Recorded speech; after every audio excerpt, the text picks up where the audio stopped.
Assalamu alaikum wa rahmatullahi wa barakatuh. Bismillahir Rahmanir Rahim. Today we will discuss the physical quantities. As you know that those quantities which can be measured is called physical quantities. Those quantities which can be measured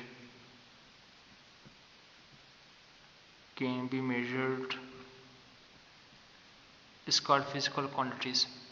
for example हम देखते हैं हमारे पास एक block है जो किसी material का बना हुआ है।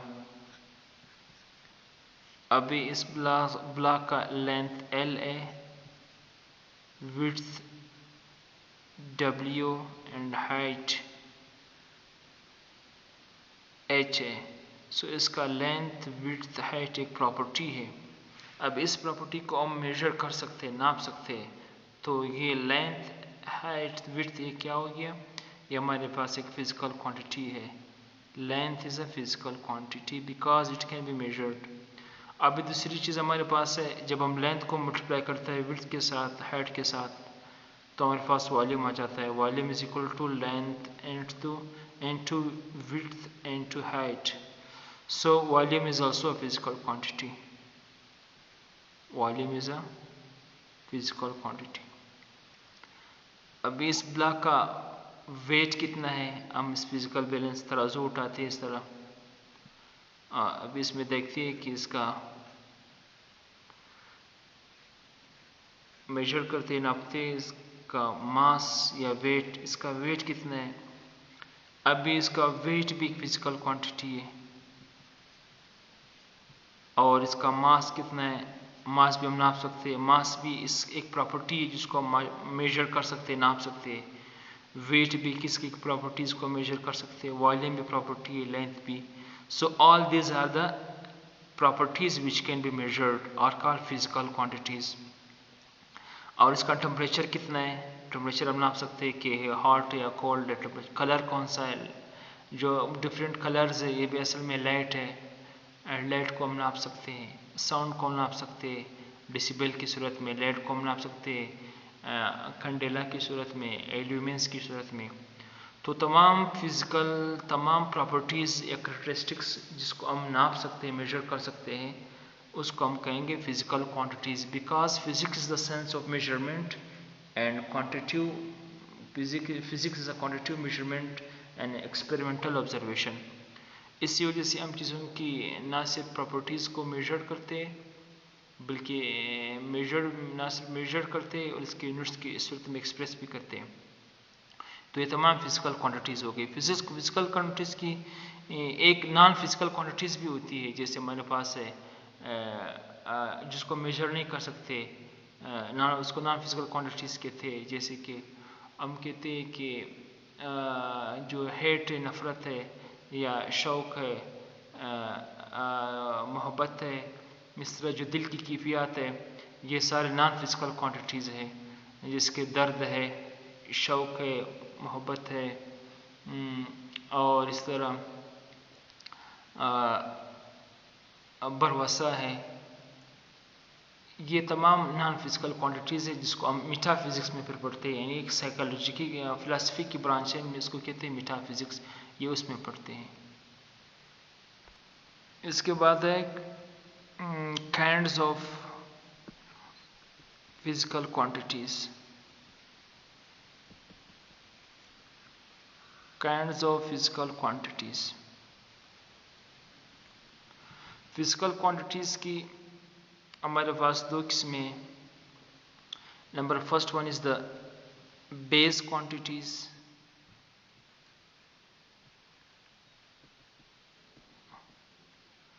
Second one is the derived quantities. Derived quantities.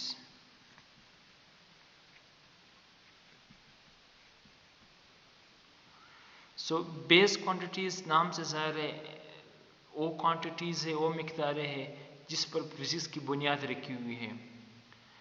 So base quantities can be defined those quantities which are independent and not obtained in terms of other physical quantities. वो मिकदारें हैं, वो फिजिकल क्वांटिटीज़ है जो गैर मुख्तार, जो इंडिपेंडेंट है, जो किसी के ताबे नहीं है, और उसको हम डिपेंड करते हैं without reference to another physical quantities, दूसरी मकदारों के लिहाज से डिफाइन नहीं करते हैं। यानी फिज़िक्स की जिसको बेस बुनियादी मकदार है, इसको फंडामेंटल क्वांटिटीज़ भी कहते हैं। फिज़िक्स में जो 7 क्वांटिटीज़ है, 7 quantities are called base quantities. 7 कौन सी क्वांटिटीज़ है? यानी इसमें एक हमारे पास है लेंथ है, इसको एम एल से नोट करते हैं, लेंथ है, मास है, टाइम है, और इसी तरह टेम्परेचर है, अमाउंट ऑफ सब्सटेंस है, इलेक्ट्रिक करंट आई है, अमाउंट ऑफ सब्सटेंस है, अमाउंट ऑफ सब्सटेंस, और इलेक्ट्रिक करंट है, और 1 2 3 4 5 6, और एक हमारे पास है intensity of light, intensity of light.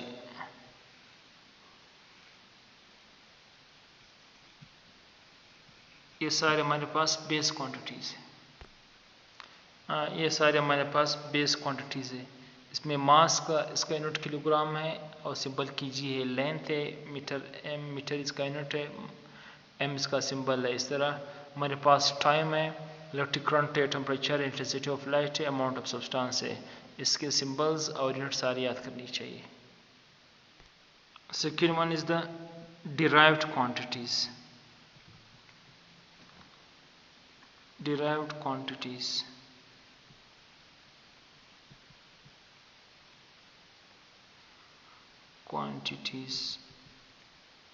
ये वो फिजिकल क्वांटिटीज हैं जिसको बेस क्वांटिटी से ऑब्टेन की गई हो, उससे डिराइव की गई हो, निकाली गई हो। अच्छा, जो डिराइव्ड क्वांटिटीज़ है इसकी तादाद 7 से ज़्यादा है, यानी मोर देन 50 या मोर देन दैट है। तो डिराइव्ड क्वांटिटीज़ वो क्वांटिटीज़ है जिसको बेस क्वांटिटी से डिराइव्ड की गई हो, निकाली गई हो, दो तरीके से। एक तरीका है बाय डिवीजन के जरिए, बाय मल्टीप्लिकेशन के ज़रिए हम क्वांटिटीज़ बना सकते हैं। किस तरह? फॉर एग्जांपल हमारे पास है एरिया, एक डिराइव्ड क्वांटिटीज़ है, डिराइव्ड क्वांटिटी है जिसको लेंथ को 2 दफ़ा मल्टीप्लाई करने से हासिल किया गया है। तो लेंथ भी बेस है और लेंथ भी बेस है, एरिया एक डिराइव्ड क्वांटिटी है क्योंकि ये लेंथ को मल्टीप्लाई करने से हासिल की जाती है। दूसरी हमारे पास है electric charge Q. Charge is the derived quantities because it is the multiplication of current, electric current and time. Time भी बेस क्वांटिटी है, इलेक्ट्रिक भी करंट भी बेस क्वांटिटी है, जबकि इलेक्ट्रिक चार्ज और डिराइव्ड क्वांटिटी है क्योंकि करंट और टाइम को मल्टीप्लाई करने से हासिल की गई है। थर्ड हमारे पास तरह मोमेंटम है, ये मास और वेलोसिटी का मल्टीप्लिकेशन है, थर्ड वन। तो इसी तरह हमारे पास जो डिराइव्ड क्वांटिटीज़ है ये बेस और डिराइव्ड का मल्टीप्लिकेशन हो सकता है, ये किसी भी दो बेस की मल्टीप्लिकेशन हो सकता है, इसको हम कहते हैं derived quantities. Second method of the derivation of the derived quantities को हम हासिल करते हैं बाय डिवीजन के जरिए, यानी किसी भी दो बेस क्वांटिटीज को हम आपस में डिवाइड करते हैं, इससे हमारे पास न्यू क्वांटिटी बनती है, इसको हम डिराइव्ड क्वांटिटी कहते हैं। फॉर एग्जांपल हमारे पास वेलोसिटी, स्पीड या वेलोसिटी है, ये जब हम लेंथ को टाइम पर डिवाइड करते हैं तो लेंथ भी बेस है, टाइम भी बेस है, दोनों को डिवाइड करने से एक न्यू क्वांटिटी हासिल हो गई जिसको हम स्पीड कहते हैं या वेलोसिटी। जो स्पीड है वो वेलोसिटी का मैग्नीट्यूड है, ये भी हमारे पास एक डिराइव्ड क्वांटिटी है। दूसरे हमारे पास है, जैसे हमारे पास है पावर है, power is equal to work upon time, और वर्क हमारे पास डिराइव्ड क्वांटिटी है जबकि टाइम बेस है, इन दो को डिवाइड करने से एक न्यू क्वांटिटी हासिल होती है, पावर। हमारे पास ये सारा ये डिराइव्ड क्वांटिटीज़ है। इस तरह डिराइव्ड क्वांटिटीज़ की तादाद बहुत ज़्यादा है। इस तरह आपको नज़र आ रहा है, फोर्स है, वर्क एनर्जी है, पावर है, प्रेशर है, स्ट्रेस है, कोफिशिएंट ऑफ विस्कोसिटी है, इलेक्ट्रिक चार्ज है, फ्रीक्वेंसी है, मोमेंट ऑफ इनर्शिया है, ये सारी डिराइव्ड क्वांटिटीज़ है जो या तो मल्टीप्लिकेशन के ज़रिए या डिवीजन के ज़रिए हासिल की गई। इसके बाद है यूनिट्स ऑफ फिजिकल क्वांटिटीज़। चाहे बेस क्वांटिटीज़ हो या डिराइव्ड क्वांटिटीज़ हो, दोनों के यूनिट्स होते हैं। तो इसमें सिस्टम इंटरनेशनल SI सिस्टम इस्तेमाल होता है। 1960 में फ्रांस में कॉन्फ्रेंस हुआ, जो उसका नाम था conference of weight and measurement. ये पेरिस में ये हेल्ड हो गया, ये कॉन्फ्रेंस उसमें फ्रांस में हुआ 1960 में, जिसमें हर क्वांटिटीज़ के एक स्टैंडर्ड बनाया गया है, international standard. For example length के लिए उन्होंने मीटर बनाया, इस तरह टाइम के लिए इसका यूनिट सेकंड बनाया, इस तरह मास के लिए kg सपोज किया। तो ये सारे जो फिज़िकल क्वांटिटीज़ है उसके यूनिट्स को कहते हैं बेस यूनिट्स, और जो ड्राइव्ड क्वांटिटीज़ है उसके यूनिट्स कहते हैं ड्राइव्ड यूनिट्स। तो इसी तरह हर फिज़िकल क्वांटिटीज़ का एक यूनिट होता है, एक स्टैंडर्ड से हम कंपेयर करते हैं, इसको हम यूनिट कहते हैं। तो यूनिट हमारे पास एक स्टैंडर्ड होता है जिससे हम फिज़िकल क्वांटिटीज़ को नापते हैं। इसमें हर फिज़िकल क्वांटिटी का एक यूनिट होता है। तो the unit of base quantities are called base units and the units of derived quantities are called derived units. इसके बाद है supplementary units. Radian and steradian is called supplementary units. कुछ ऐसे इजाफी हमारे पास इकाइयाँ है, यूनिट्स है, स्टैंडर्ड्स है, जिसको हम कहते हैं supplementary units. इसमें हमारे पास एक रेडियन है, एक स्टेरेडियन है। अच्छा, रेडियन क्या है, स्टेरेडियन क्या है? जो रेडियन है, हम सपोज करते हैं फॉर एग्जाम्पल हमारे पास एक सर्कल है, इसका सरकमफेरेंस है और इसका रेडियस r है। अभी जो सरकमफेरेंस का एक पोर्शन, स्मॉल पोर्शन हम लोगों ने लिया है, स्मॉल पोर्शन इसका आर्क। अभी अगर r की लंबाई रेडियस r हो और ये रेडियस r, दोनों की लंबाई सेम हो, यानी रेडियस की लंबाई और r की लंबाई अगर सेम हो, तो जो ये आर्क सेंटर के साथ जो एंगल बनाता है, this angle is called radian. The angle subtended bye an arc eight the centre of the circle is called radian. एक रेडियन जो मुकम्मल सर्कल है, ये तकरीबन 2π रेडियन के बराबर है। तो रेडियन हमारे पास एक 2 डायमेंशनल यूनिट है, 2 डायमेंशनल क्वांटिटी है, इसका यूनिट रेडियन है। रेडियन हमारे पास एक एंगल है जो एक सरकमफेरेंस है जिसकी रेडियस, जिसकी लेंथ रेडियस के बराबर हो, और सेंटर के साथ जो एंगल बनाता है, इस एंगल को हम कहते हैं रेडियन।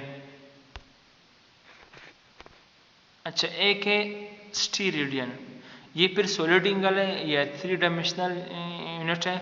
अभी अगर हम एक स्फीयर उठाए, एक स्फीयर और इसका रेडियस r है, अभी जो स्फीयर है, स्फीयर का सरफेस एरिया भी होता है। अगर सरफेस एरिया में से हम इतना एरिया उठाए जिसका एरिया r² के बराबर, अभी जो एरिया r² यानी ऐसे सरफेस का इतना एरिया लेंगे जो रेडियस के स्क्वायर के बराबर हो।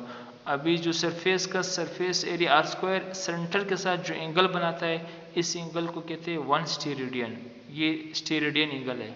और मुकम्मल स्फीयर सर्कल सेंटर के साथ, मुकम्मल जो स्फीयर का सरफेस है, ये सेंटर के साथ जितना एंगल बनाता है, इसको हम कहते हैं ये मुकम्मल 4π स्टीरेडियन के बराबर है।